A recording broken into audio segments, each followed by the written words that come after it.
परलोकरे पूर्वतन केन्द्रमंत्री देवेंद्र प्रधान 84 वर्ष बयस नूआ दिल्ली में पुओ तथा केन्द्र शिक्षा मंत्री धर्मेन्द्र प्रधान बासभवन में शेष निश्वास त्याग करिसेंति।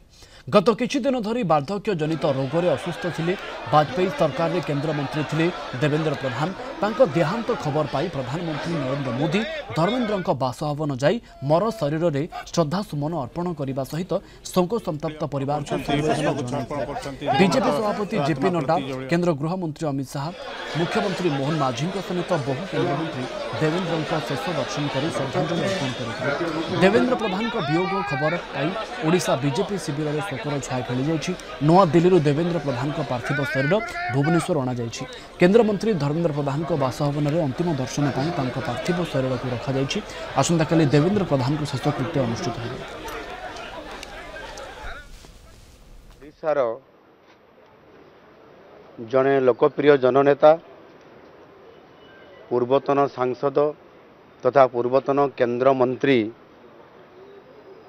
डॉक्टर देवेंद्र प्रधानंकर वियोग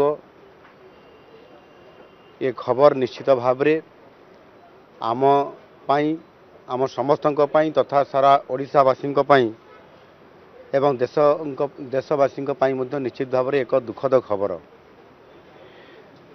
से आम दलर तथा सारा राज्यर जड़े सर्वमान्य और सम्मानास्पद व्यक्ति थिले। परिशेष निश्चित भाव से महान राजनेतांकर आत्मार सद्गति कामना करुछि।